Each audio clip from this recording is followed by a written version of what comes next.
You people need permission to work in this neighborhood on Sundays. The words slice through the air, stopping Marcus Johnson mid-stride as the lawnmower stutters to silence. 3 weeks in his new home, and it's finally happening.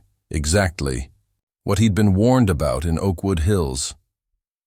The sun glints off something metallic that's partially visible in his back pocket, a detail that will soon change everything about this confrontation. Marcus, 52, turns slowly to face Karen Whitfield and Robert Crowley, their expressions a perfect study in suburban entitlement, standing on his perfectly manicured lawn that he purchased after 30 years of putting his life on the line every high day. The weight of his service, decades wearing a badge now tucked away, sits heavy in the creases around his eyes as sweat trickles down his temple. "Excuse me?" Marcus keeps his voice measured, the same control he maintained through 3 decades of diffusing far more dangerous situations than entitled neighbors. "I'm not sure I understand what you mean by you people." Karen's eyes narrow as she clutches her designer handbag tighter. The Homeowners Association has strict rules about maintenance staff. You'll need to show some identification or we'll have to call someone. As Robert steps forward, blocking Marcus's path to his own front door, neither of them notices the small crowd of neighbors beginning to gather, nor the subtle smile forming on Marcus's face as he reaches toward his back pocket. The judgment they've passed in these few seconds will cost them more than they could possibly imagine. Oakwood Hills exists in a perpetual state of manicured perfection. Sprawling Tudor-style homes with flawless landscaping line streets named after English poets. The neighborhood stands as a monument to exclusivity, where property values are discussed more frequently than the weather, and conformity isn't just encouraged, it's enforced through a homeowners association with bylaws thicker than most dictionaries. This Sunday morning carries the scent of freshly cut grass and flowering magnolias. Birds chirp in perfectly spaced maple trees as sprinkler systems hiss rhythmically across emerald lawns. Marcus Johnson woke at dawn, determined to finish his yard work before the midday heat. His colonial-style home at the end of Wordsworth Lane stands out only in its immaculate condition, exactly as immaculate as every other house on the block. For 3 weeks since moving in, Marcus has felt the stares. They come from behind, curtains and over the rims of Sunday coffee mugs. They follow him as he carries in groceries, checks his mail, or walks to his car. No one has bothered to introduce themselves, though they've certainly discussed him at length. He's heard the whispers about neighborhood character and property values that trail off when he passes. Karen Whitfield, HOA president, community watch captain, and self-appointed neighborhood gatekeeper, stands with her arms folded across her cream cashmere sweater. Her highlighted blonde hair catches the morning sun as she shifts her weight impatiently. Her thin lips press into an even thinner line as she waits for Marcus to produce the identification she's demanded. Beside her, Robert Crowley, investment banker, HOA treasurer, and Karen's most devoted ally, maintains his position, intentionally making his 6'2" frame a barrier. His golf polo stretches across a chest puffed with unearned authority, hands resting on his hips to display the Rolex that catches the sunlight with each subtle movement. "I'm waiting," Karen says, tapping her foot. "All service personnel need proper credentials to work in Oakwood Hills, especially on Sundays. It's policy." From across the street, Sarah Thompson watches the scene unfold. New to the neighborhood herself, she recognizes the pattern playing out before it even reaches its inevitable conclusion. Unlike the other neighbors, now peering from windows or pausing their morning walks to observe, Sarah steps off her porch, a glass of lemonade in hand, and begins moving toward the confrontation. Marcus stands perfectly still, decades of law enforcement training evident in his composure. The faded police academy t-shirt he wears gives no indication of his rank or service record. His eyes, steady and calculating, move from Karen to Robert and back again. He takes a measured breath. "Service personnel." Marcus repeats the words slowly, letting them hang in the air. "Ma'am, I think there's been a misunderstanding." Karen's smile tightens. Look, we're just doing our due diligence. Oakwood Hills maintains certain standards. You understand. Actually, Marcus says, his voice remaining calm despite the heat rising in his chest, I don't understand. Why don't you explain exactly what standards you're referring to? Robert steps closer, his shadow falling across Marcus's face. Listen, buddy, Karen's being polite. This neighborhood has rules about who can work here and when. Sunday maintenance needs special approval. Just show your company ID. We'll verify with the homeowner who hired you, and you can get back to work. The humiliation builds like a pressure system. Marcus feels the weight of eyes on him, watching, judging, assuming. The neighbors who have gathered at a safe distance don't intervene. Some avert their gaze when he looks their way.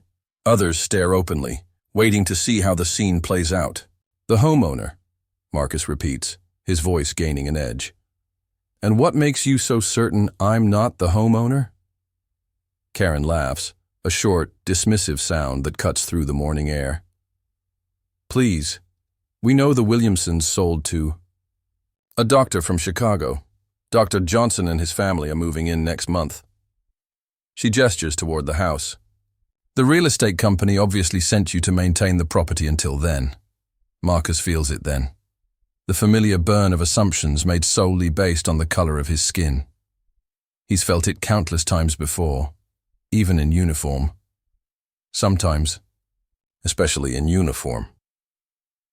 His fingers tighten around the lawnmower handle as memories flood back.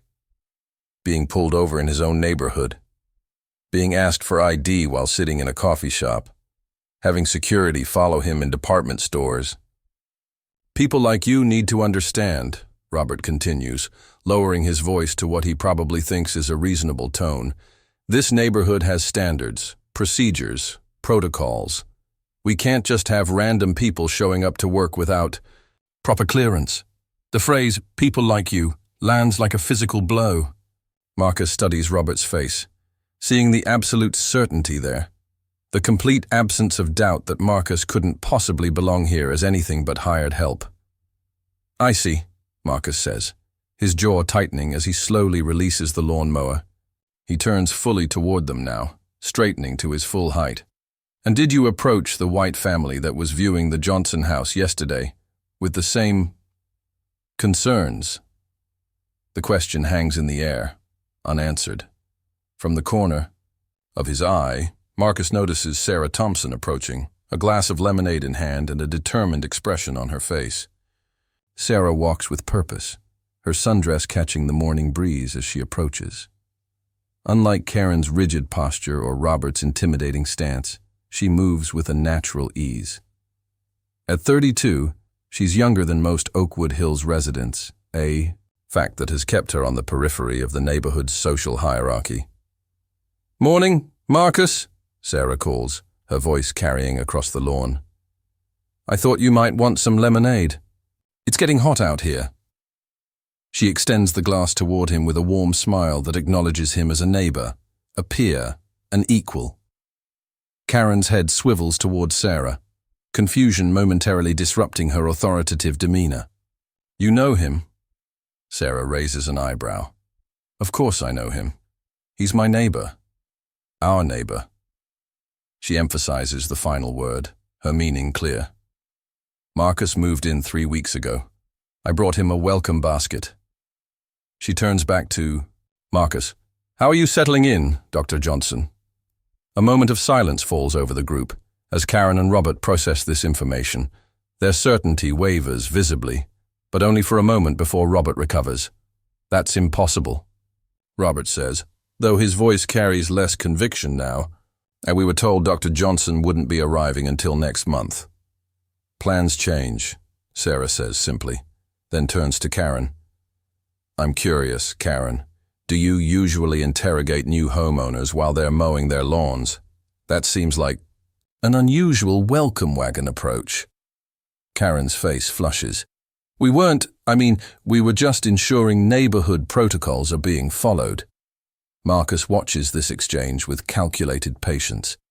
He appreciates Sarah's intervention but sees an opportunity for a more profound lesson. He gently raises a hand, signaling to Sarah that he'd like to handle the situation himself. "Thank you, Sarah," he says, his voice carrying a quiet authority that wasn't present moments before. "I appreciate the lemonade and the neighborly spirit." He turns back to Karen and Robert. "But I believe I can address our neighbors' concerns directly." Sarah nods, understanding. She steps back slightly but remains present, a silent witness to what's about to unfold. Marcus's posture shifts subtly. Anyone who's ever interacted with law enforcement would recognize the change, the slight widening of his stance, the squared shoulders, the steady, evaluating gaze. It's muscle memory from 30 years of commanding respect in difficult situations. "Now," Marcus says, his voice gaining an edge of authority, "let's discuss your assumptions about who belongs in this neighborhood." "I believe," Marcus begins, removing his gardening gloves with deliberate precision, "that people reveal their true character when they think no one of consequence is watching." Each word is measured, carrying the weight of authority that comes not from volume but from absolute certainty. Karen shifts uncomfortably, her designer handbag now clutched like a shield. Robert's imposing stance falters as Marcus continues removing his gloves, a finger by careful finger, never breaking eye contact. "In my experience," Marcus continues, "the way someone treats the person they believe is powerless tells you everything you need to know about them." He folds the gloves neatly, tucks them into his back pocket. So tell me, did either of you approach the White family touring houses on this street yesterday to check their credentials?" The question hangs in the air, unanswered. "I didn't think so," Marcus says, nodding slightly. "Interesting. How quickly you decided I couldn't possibly be the homeowner. I'm curious what exactly led you to that conclusion." Karen attempts to recover, her voice higher than before. "It was a simple misunderstanding. We're just looking out for the neighborhood. Yes, I've heard that before." Marcus's smile doesn't reach his eyes. It's fascinating how often looking out for the neighborhood seems to involve scrutinizing certain people more than others. By now, several neighbors have moved closer, drawn by the tension unfolding on the pristine lawn. Some appear uncomfortable, others curious, all riveted by the confrontation. "Listen," Robert interjects, his authoritative tone now tinged with defensive irritation. "This is getting blown out of proportion. We're simply enforcing HOA regulations that everyone agreed to when purchasing property here." "HOA regulations," Marcus repeats thoughtfully. "I've read them cover to cover. Fascinating document. Section 8, paragraph 3, specifically addresses Sunday maintenance. Would you like me to quote it verbatim?" Without waiting for an answer, he continues, "Homeowners may perform personal property maintenance between the hours of 8 a.m. and 8 p.m. on weekends. Commercial services require prior board notification." He checks his watch. It's 9:17 a.m. and I am the homeowner. "So, which regulation exactly? Am I violating?" Robert's face reddens. Karen's mouth opens, then closes.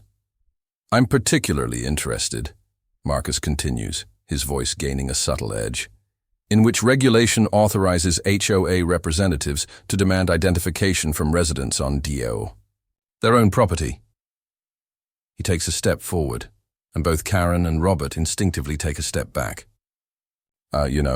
Marcus says, his tone shifting to something almost conversational. "In my previous career, I became quite familiar with laws regarding harassment, trespassing, and discrimination." He pauses, letting the implication sink. It's good to know the neighborhood watch is so vigilant, makes a person feel secure." The irony in his final words is unmistakable. Karen, sensing the situation slipping from her control, attempts to regain the upper hand. "If you'd just shown proper identification from the beginning, None of this would have been necessary. I'm going to need to see proof of ownership now, or I'll have to call the authorities.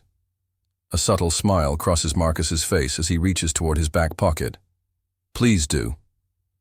As Karen reaches for her phone, Marcus pulls his wallet from his back pocket. The leather fold opens to reveal a gold shield catching the morning sunlight. Not just any badge, a captain's badge, the highest uniformed rank in the department. Captain Marcus Johnson, he says calmly, letting the badge speak for itself as he flips to his identification card. 30 years with the Oakwood County Police Department, retired last month. His ID shows not just his name and rank, but a photograph of him receiving a commendation from the mayor. I decided to invest my pension in a nice, quiet neighborhood. Seems I might have chosen poorly. The color drains from Karen's face as recognition dawns. Even if she didn't know Marcus personally, his name would be familiar to anyone who'd lived in the area for any length of time.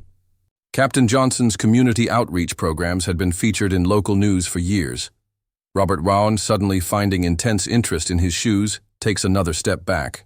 Around them, the gathered neighbors murmur among themselves, several pulling out phones, not to call authorities, but to search Marcus's name. Captain Johnson, one neighbor exclaims from the growing crowd. Didn't you lead the team that solved the Westlake kidnapping case? Marcus acknowledges this with a modest nod, never taking his eyes off Karen and Robert. We, Karen stammers, clutching her phone without dialing. We had no idea. And that I was a police captain, Marcus interrupts, or that I could afford a home in Oakwood Hills. Or perhaps that I might be mowing my own lawn rather than hiring someone. His voice remains measured but cuts with precision. Which assumption should I address first? The dynamic has completely reversed. Where moments ago, Karen and Robert towered over him with borrowed authority, they now seem diminished, shrinking under the weight of their exposed prejudice. Chief Williams will be disappointed to hear about this reception, Marcus adds, referencing the current chief of police. He's coming for dinner next Saturday. We were partners for 20 years before he took over after my retirement. The mention of the current police chief and his personal connection to Marcus lands like a final blow. Karen's face, already pale, now takes on a sickly hue.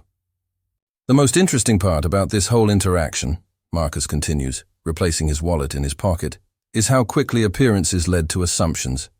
A valuable lesson, wouldn't you agree? One never knows who they're really dealing with based on a cursory glance. He pauses, letting his words sink in. Something to remember the next time you're considering a neighborhood patrol, as he speaks and other neighbors begin approaching, not to join Karen and Robert, but to introduce themselves to Marcus. The tide of community sentiment visibly shifts as the truth ripples through the gathered crowd. Appearances can be deceiving, Marcus says, his voice carrying to everyone present. A lesson I hoped I wouldn't need to teach in my retirement. In the aftermath, the transformation is immediate and revealing.